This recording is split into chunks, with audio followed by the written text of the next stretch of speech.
चलिए बात कर लेते हैं रुड़की की। ताशीपुर गांव में किसान की आर्थिक हालत इतनी कमजोर हो चुकी है कि वो अपने भाई के इलाज के लिए अपना घर और खेती की जमीन को बेचने के लिए मजबूर है। किसान ने बाकायदा अपने घर के बाहर एक नोटिस चस्पा किया है जिस पर घर बेचने के बारे में उसने लिखा है।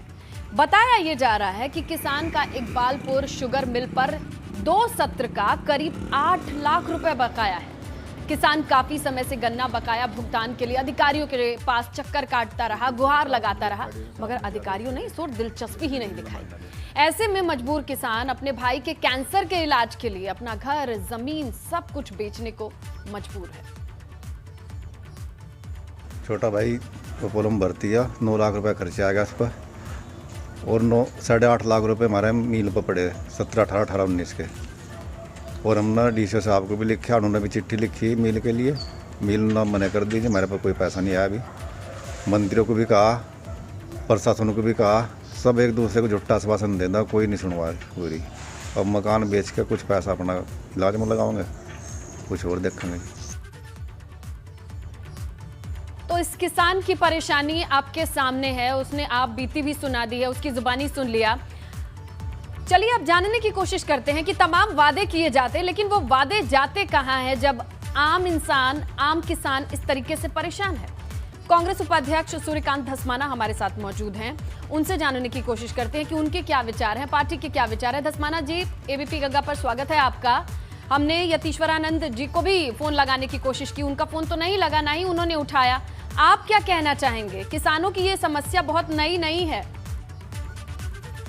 नहीं स्नेहलता, देखिए हमारे प्रदेश में सबसे बड़ी विडंबना यही है कि राज्य के किसानों को 2017 में किसी छोटे मोटे व्यक्ति ने नहीं, देश के प्रधानमंत्री ने मुतमईन किया था, उनसे वादा किया था, उनको आश्वासन दिया था कि डबल इंजन की सरकार बनाइए, डबल इंजन की सरकार बनेगी तो किसानों का सारा कर्जा भी माफ किया जाएगा, उनका सारा भुगतान भी दे दिया जाएगा और उनकी भलाई के लिए तमाम योजनाएं चलाई जाएंगी। लेकिन आज 4.5 साल हो गए, किसानों ने, राज्य के नौजवानों ने, राज्य के तमाम अलग अलग वर्गों के लोगों ने प्रधानमंत्री जी की बात से संतुष्ट होकर के 57 विधायकों का प्रचंड बहुमत भारतीय जनता पार्टी को दिया।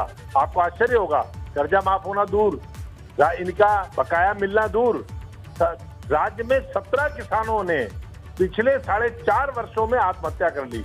अब आप कल्पना करिए कि एक किसान अपने भाई के इलाज के लिए, कैंसर का इलाज होना है, 7, 8, 9 लाख रुपया उसमें लगना है, उसका इलाज कराने के लिए वो अपना मकान गिरवी रखने को तैयार है, वो अपना बेचने को तैयार है, अपने खेत बेचने को तैयार है। आप किसानों की स्थिति के बारे में इसी बात से अंदाजा लगा सकते हैं। और रुड़की का किसान है, वो कहीं पहाड़ का किसान मत समझिए जिसके पास बहुत कम जमीन होती है।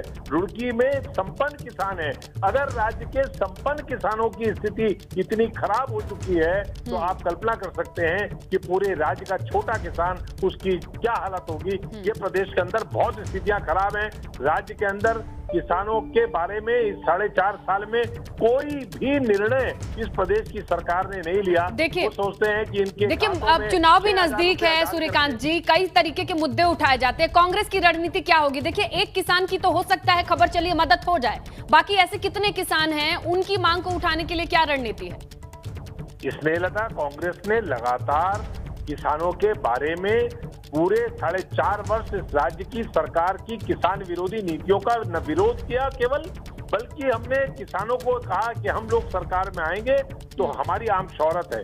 जब कांग्रेस सत्ता में रहती है। ठीक है सूर्यकांत जी, आपका शुक्रिया एबीपी गंगा पर अपने विचार रखने के लिए, लेकिन किसानों की ये परिस्थिति बहुत नई नहीं है, चली आ रही है।